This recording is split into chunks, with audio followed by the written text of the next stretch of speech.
Kamusta mga ate, kuya, beshi? Si Chari po ito mula sa The Sun, Moon, Stars, PH Tarot. Ipapaalam ko lang po na ito po ay isang general read o pangkahalatang pagbabasa at maaring hindi lahat ay magtugma sa inyong sitwasyon.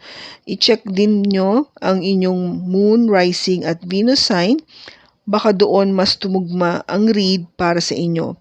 At kung ang mensahe ay tama sa inyo, paki-like lang po at mag-subscribe kung hindi pa ninyo ito ginagawa. Okay, mag-umpisa na po tayo.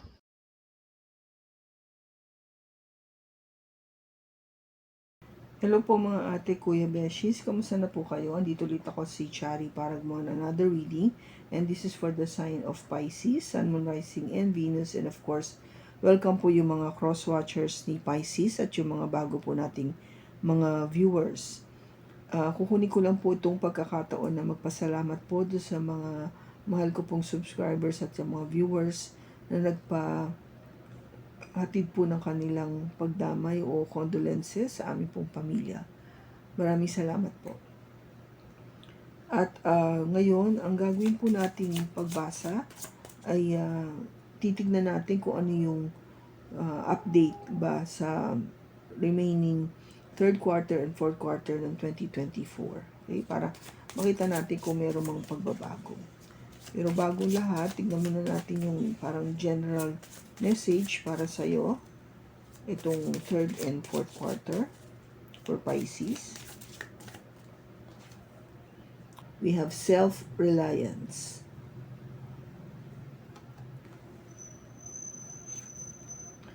Archangel Gabriel.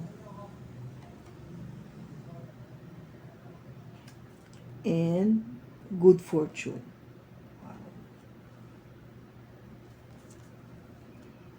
Okay, so Pisces, ang sinasabing message sa iyo dito is self-reliance, no?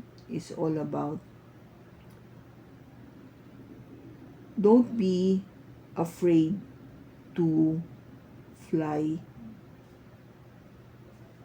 solo. Okay. Huwag kang matakot na mag-isa. Kung gaba parang, sige lang, gawin mo lang yan lahat. Kaya mo yan na nag-iisa ka. Hindi mo kailangan ng kasama, alalay, karelasyon para matupad lahat yan. Kayang-kaya mo on your own, Pisces. Napakalakas mong tao. Now you have this Archangel Gabriel, messenger of creativity and hope. Diba? If you need this help, no, yung pagdating sa creativity and hope, si Archangel Gabriel ang tatawagin mo, Pisces. Siya yung talagang, alam mo yung tutulungan kanya na ibukas ang yung isipan para makagawa ka, makakompose ka, makasulat ka, makaguhit ka, makadesign ka ng something that you really love to do. No, doon papasok talaga yung creativity mo kasi you're one of the most creative zodiac sign, Pisces. So, if you need a little bit of a help or push, tawagin mo si Archangel Gabriel.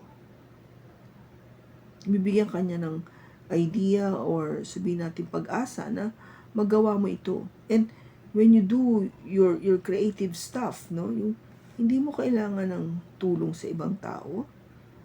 You only need yourself and your imagination para talaga, alam mo yun, mabuo ito, magawa ito, magkaroon ng anyo, magkaroon ng hugis, okay? Magkaroon ng laman yung sinusulat mo, magkaroon ng musika yung kinocompose mo. Ganun. So, good fortune. Invite magic in. Diba?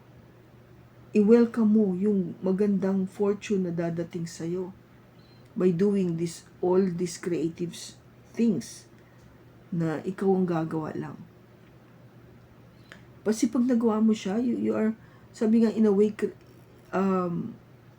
inviting good fortune sa'yo. Kasi bakit? Kasi kung original ka, nagawa mo to on your own, people will get to know you, kung paano mo to ipapaalam sa tao, and then they would appreciate it. So, in a way, nagdadala to ng magandang future o good fortune sa'yo. Kasi pwede itong maging daan para, it could be a good start to have a parang career pagdating din sa ginagawa mo. Or ito yung pwedeng in a way sabihin natin sideline mo to earn extra money. Or pwede rin ito just for you to be known, para makilala ka ng marami. Especially sa social media, di ba? So, focus on these 3 things, Pisces. Ngayon, tingnan natin yung sa iyong 3rd and 4th quarter for Pisces. We have the 7 of Pentacles, the 9 of Swords, the Fool, Death, the 5 of Pentacles, and the 3 of Swords.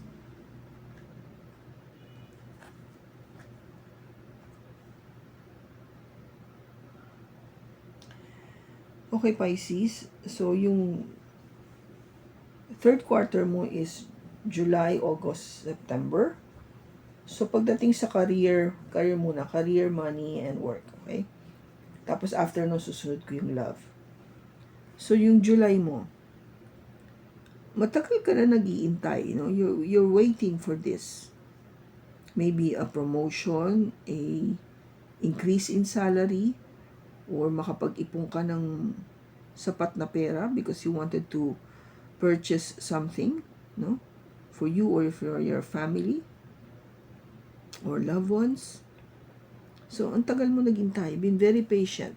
Kung gaba, lahat ginawa mo. You're working patiently, waiting for its fruits para ma-harvest mo na siya o ba makuha mo na yung pinaghirapan mo.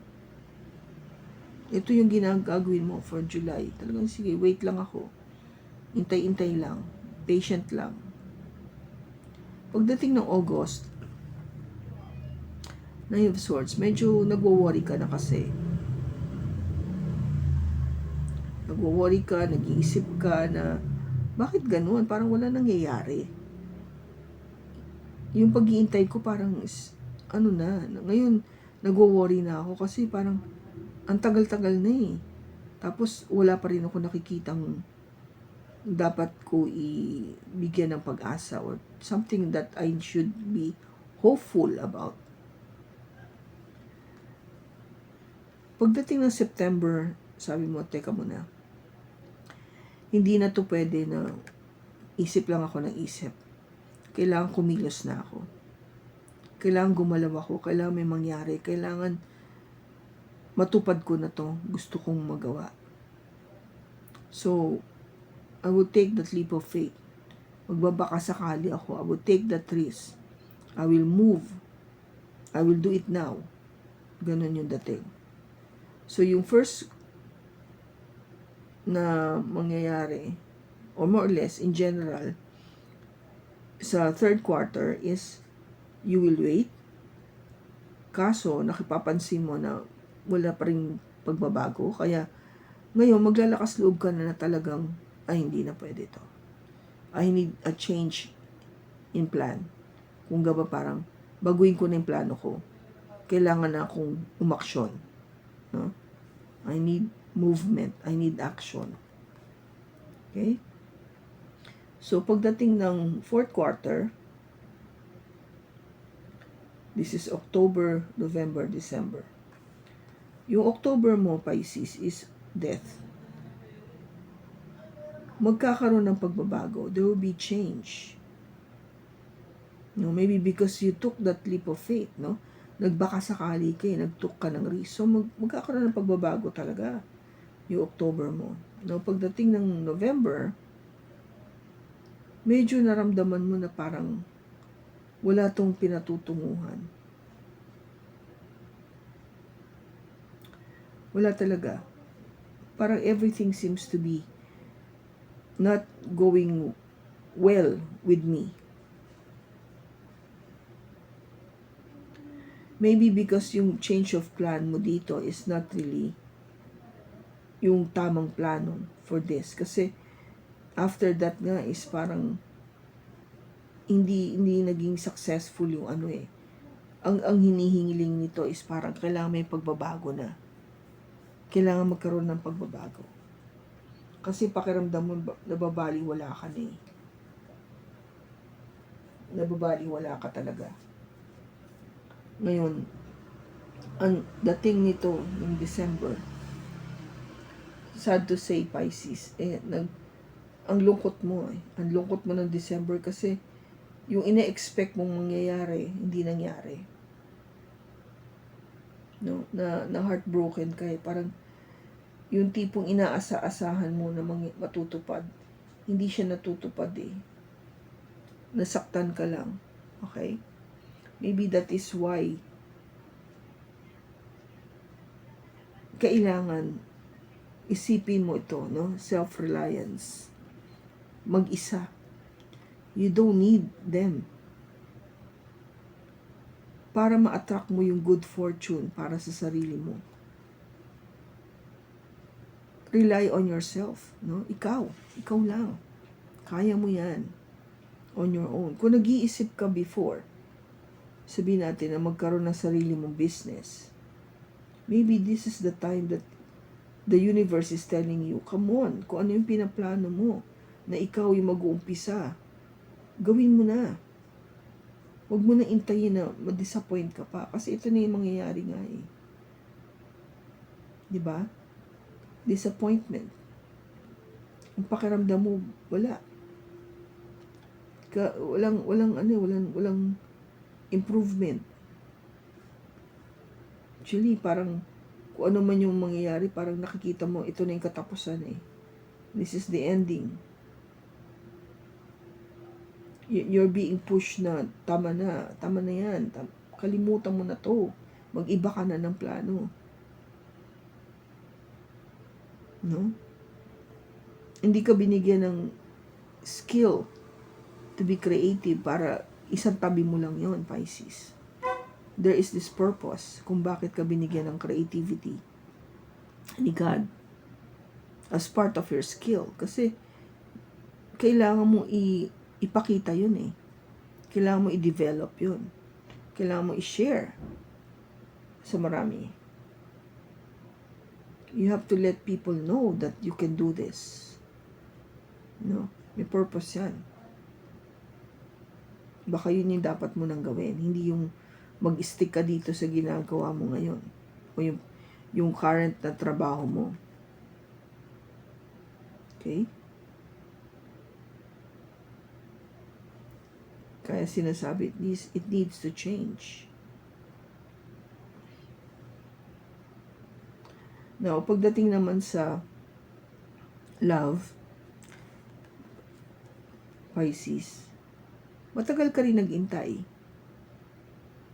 You're waiting for something to happen. Yan yung July. Intay lang, intay. Pagdating ng August, lalo ka nag-worry kasi wala kang nangyayari. Nothing's happening. Walang movement, wala lahat. Walang communication. Walang neha-neho. Parang no, how are you? Nag-worry ka na tuloy. Kasi yung pinag-intay-intay mo, parang mahirap mag-intay ha, Pisces. Kaya nga nangyayari, ito itsura mo pag nag-iintay ka. Diba? Nag-worry ka. Kasi hindi mo na alam kung ano nangyayari. Kaya pagdating ng September, sabi mo, ay nako, ayoko na ng ganito. Kailangan umaksyon ako. Kailangan baguhin ko to. Kailangan may mangyari. Kailangan tanungin ko na, alamin ko na, ano na ba? Tayo pa ba? Kilala mo pa ba ako?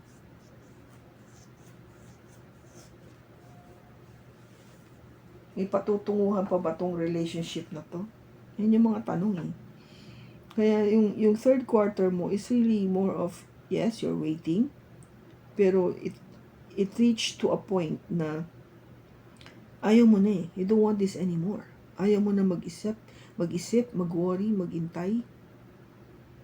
Kaya gagawa ka ng action. You will do something out of the blue para matapos na to. In other words, parang ikaw lang nahihirapan. Yung ganun. Pagdating ng last quarter, October, definitely merong mababago. May mag-ending. Yung ending na to, humingi kasi siya ng pagbabago. Kaya nga, kailangan mag-ending na. Tipong, tapusin na natin to. October. November kasi, sabi mo, di ba, wala naman kasi nangyayari. Kasi sabi naman ng person mo, hindi, kailangan lang ano bang kailangan? Kailangan ng change. Sabi mo, kailangan ng change. Kailangan mag-transform, maiba. Sabi niya, sige, try natin. Pero, pagdating nga ng November, wala pa din. Hindi pa rin ganun yung outcome. Naramdaman mo parang baliwala ka pa rin. Kaya pagdating ng December, wala talagang totally heartache lang ang naramdaman mo. Sakit lang sa damdamin ang napala mo dito sa relationship na to. Baliwala. Parang sayang na pag-ibig. Yung tipong ganon. Pero huwag mo i-take na sayang kasi Pisces, surely may natutunan ka dito. Kung ano man yung natutunan mo, baunin mo yon sa susunod na relationship. Di ba? Para hindi maulit muli.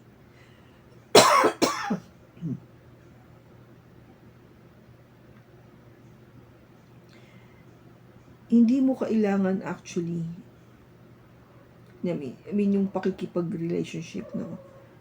Always welcome that. Huwag mong alsin yun sa puso mo. But what I'm trying to say is, sometimes we don't really need to have a relationship with other person. We need a relationship with ourselves first. Magkaroon ka muna ng relasyon sa sarili mo. Kasi para maintindihan mo kung paano ka dapat mahalin. Diba? Once naintindihan mo na yun, then you know exactly kung paano na sa susunod. At hindi mo na ito maramdaman. Okay? So, I'm sorry to say, Pisces, yung December, yung last quarter of the year, medyo hindi maganda. This is a lesson to be learned. This is a lesson to be learned.